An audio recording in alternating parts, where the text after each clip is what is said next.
This is my ranking of beat-em-up games that I've played, based purely on my personal experience.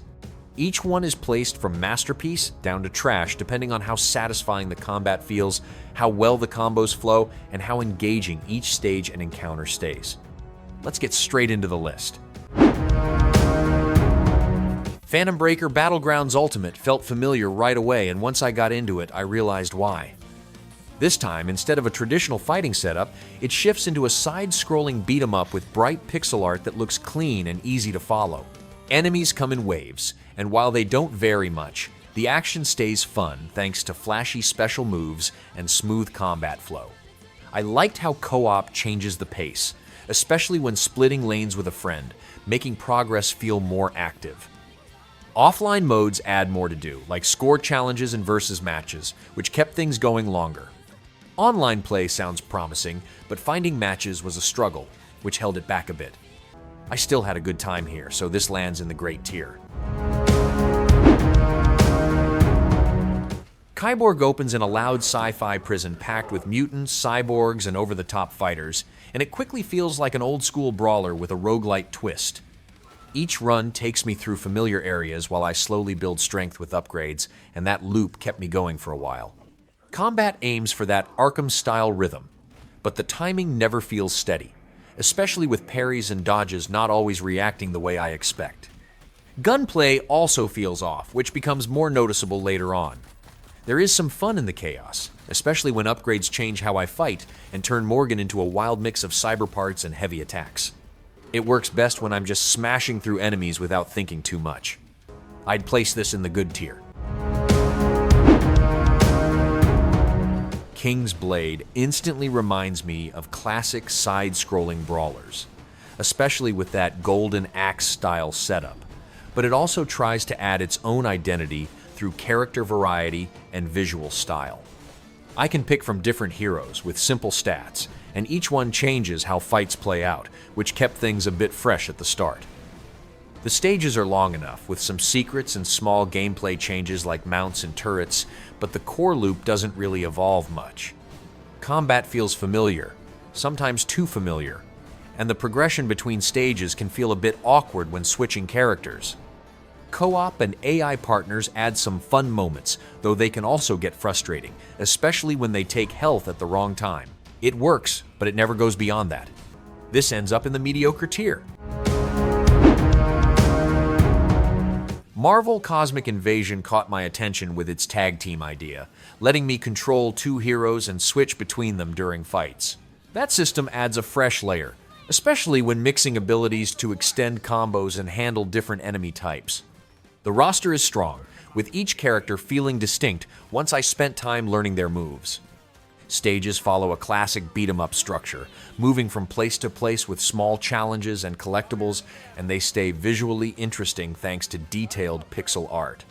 Combat feels smooth, and co-op makes everything more engaging, especially when coordinating with another player.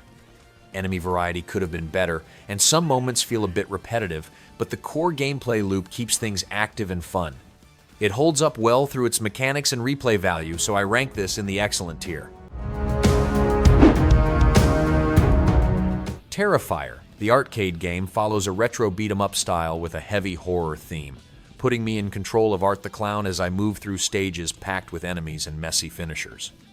The pixel art looks sharp in a gritty way, and the soundtrack fits the chaos happening on screen. Combat stays very basic, with simple attacks, a heavy strike, and a special move, and it starts to feel repetitive after some time.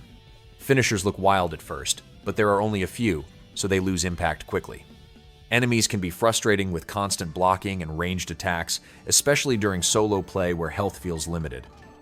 Technical issues and bugs also interrupt the flow more than they should. It has some fun moments, but it lacks consistency. I'd place this in the good tier. Absolum mixes classic side-scrolling brawler action with a roguelite structure, and at first, that combination feels a bit rough.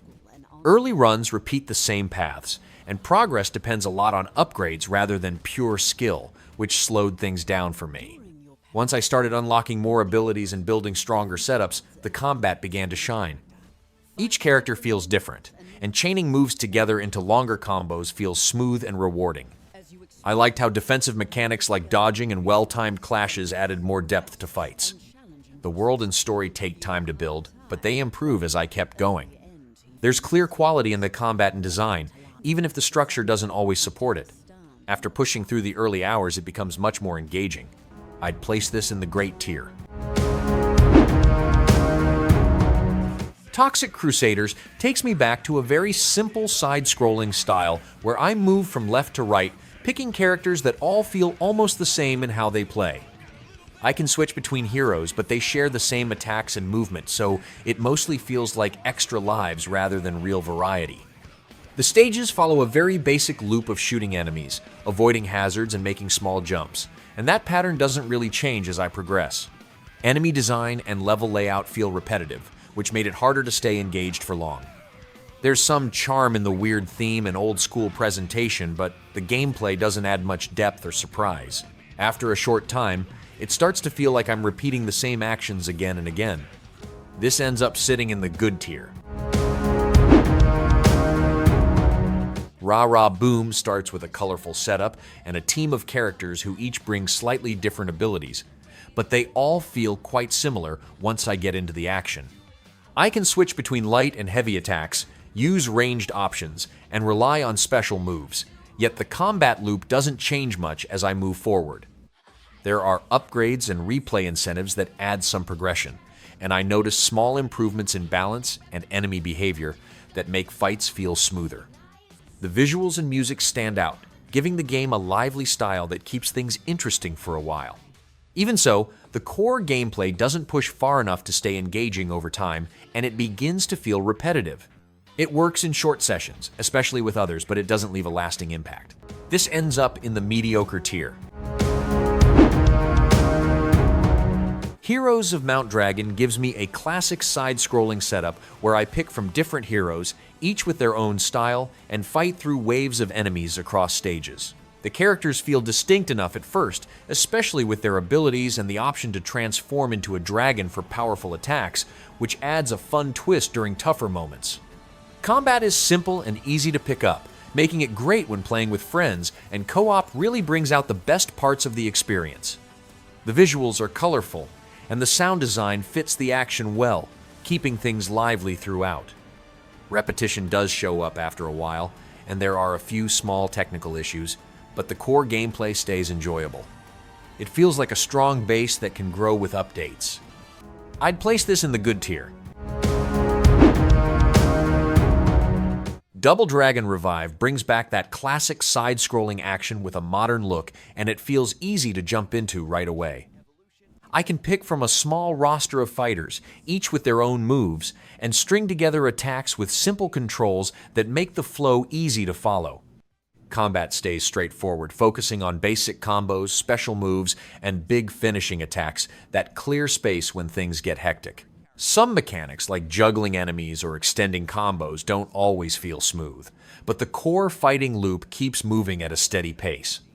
Enemy variety helps keep encounters active, especially when different types show up together and force me to react quickly.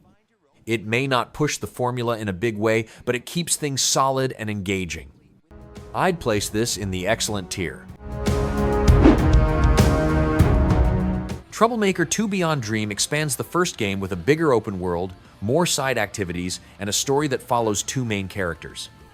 I liked exploring the city and taking on different missions, which adds some variety to the experience. Switching between characters helps change the pace a bit, even if their combat styles feel quite similar. Fighting is simple, with light and heavy attacks, blocks, and easy combos that don't take much effort to use. There are upgrades and new skills, but they don't add much depth. So many encounters feel alike after a while.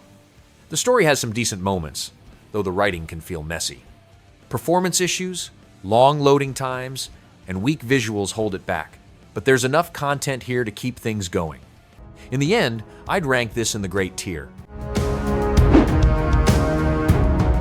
Fallen City Brawl gives me a fast-paced, side-scrolling experience, where I fight through short stages with a small group of characters, each having slight differences in their abilities. The combat feels smooth, with combos, counters, and powerful special moves that are easy to use and satisfying during busy fights. I liked using the Riot and Chaos Supers, which clear out enemies and add a bit of excitement to tougher moments. The stages are varied enough visually, and the soundtrack keeps the action feeling energetic. Playing with a second player makes it more fun, especially when coordinating attacks.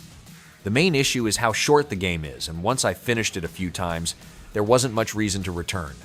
The core gameplay still holds up and keeps the action engaging. I'd place this in the great tier. That's how these beat-em-up games stack up for me after going through them all. Some keep the combat flowing with strong combos and variety, while others fade into repetition, but each one shows a different take on classic brawler action. Thanks for watching.